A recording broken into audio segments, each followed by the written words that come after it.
everyone, welcome to Things Lucy Reads. I'm Luce and this is my Queer Lit Readathon wrap up. So during the readathon I read a total of 3 books and I started one that I didn't finish, and that was a total of 11 bingo squares that I was able to mark off. The first book that I read was The Bride Was a Boy by Chi, which is a manga memoir. It's own voices for trans rep. Chi is a transgender woman and it just tells a story of how she realized she was trans, realized she wanted to transition, and the story of her transitioning and also her relationship with the man that she would later marry. In Japan, you must go through a total physical transition in order to be able to get your gender changed on paper and in order to be able to marry, because same-sex marriages are not legal there. So Chi decided that she wanted to undergo gender reassignment surgery, not just to get married but just to feel more comfortable in herself, and she took us through all of the laws in Japan that made all of this necessary, and just kind of how it is for trans people in Japan in terms of the law and in terms of transitioning, and whether you do that socially or whether you do it legally. Overall, I really loved this book. I gave it 5 stars. I teared up a lot. It was really sweet. Chi had a really supportive family, which was so nice. I wasn't expecting this to be so sweet and for everyone in Chi's life that she told to be so accepting, but they were, and not because they were Japanese, just because I always kind of have to brace myself because I know that it's likely that any queer book I read is going to contain queerphobia, so I was just kind of preparing myself. But there was hardly any of it in here. I don't remember there being any really, except for the laws being a little bit bleak sometimes. But yeah, her parents were really supportive, her siblings were really supportive.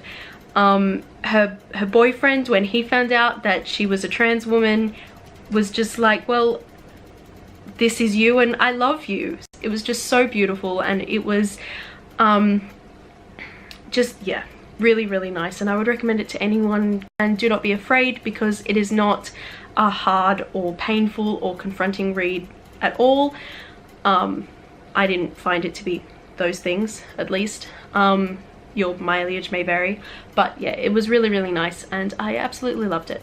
And next I read Stay a While by Cassandra Lee, which is a little novella of 33 pages. This is part of the Escape from the Holidays series. At the moment they're all being released singly. I don't know if at one point there'll be an anthology of them or not, but it's a whole thing. You should check it out. This was about a character called Anson, who is asexual, and him kind of trying to navigate his relationship with his new boyfriend, Daly, I think was the name. And we come into the story just after Anson has completely without finesse blurted out to Daly that he is asexual, and Daly's kind of gone, okay, I need to think about this, and so Anson is kind of preparing himself for the worst. And then Daly shows up at his house and says, will you come somewhere with me? And Anson goes, and it all turns out well in the end. I knew that it was 33 pages going in, that it was going to be very short, that we weren't going to get a lot of room for characterization or narrative or anything like that, but I really do think that this could have benefited from being even 10 pages longer, just a little bit more. I was a little bit lost in the beginning as to what had happened between Anson and Daly, so maybe a little more clue to that at the very start would have been helpful. But it wasn't very long and I was able to kind of pick up and just go with it fairly easily. Even though it was only 33 pages long, it was really good in terms of asexuality rep. It was able to put across that everyone who identifies as asexual relates to that identity in a different way. It means something different to everyone, and no 2 people who are asexual are the same, and not only in terms of how they relate to the identity, but in terms of what and when they're willing to do, if ever. Anson, for example, was willing to at some point have sex with the person he was with, but he didn't want it to be expected of him in a relationship, because he didn't want to have that kind of pressure put on him, and he didn't want to go and seek sex out. But if it got to a certain point and he was really comfortable with the person that he was with and he felt understood and everything, then that was going to be fine. He did not identify himself as demisexual. He used the word asexual specifically. I guess you could read him as demisexual if you wanted, but it was not written that way. But that was also good. I gave it 4 out of 5 stars. It would have been 5 stars if it was just a little bit longer, just a few extra pages. And the last book that I read for the readathon and actually finished was Business Makes Strange Bedfellows by Ottoman, which was a pseudo Frankenstein retelling. It was FF, there were vampires in it. It was set in not London, it was set in America somewhere, Boston maybe, New York. I don't actually quite remember which one it was. Yeah, and there's this, the main character is researching galvanism and trying to figure out how to reanimate bodies, and while she is cutting open a body in one of her experiments, this, you know, eldritch monster pops out and goes and starts terrorizing the city.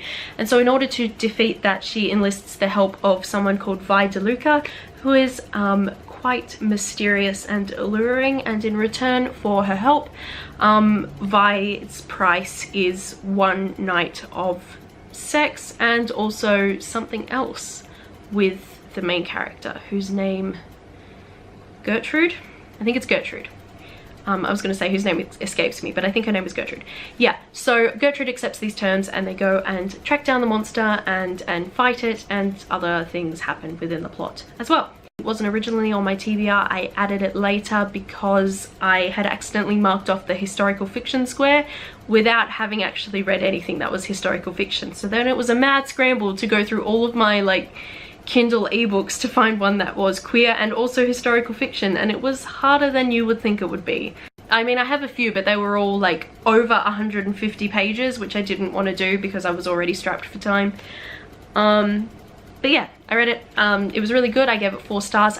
And then the last one that I started but didn't finish was the remaking of Awhile by Rowan Parrish, which is an MM novel set during Hanukkah and set in and around a bakery. So it's like kind of like a coffee shop AU, but not an AU. It's the actual, this is the universe of the book. I didn't get very far into it during the readathon. I think I only managed 46 pages.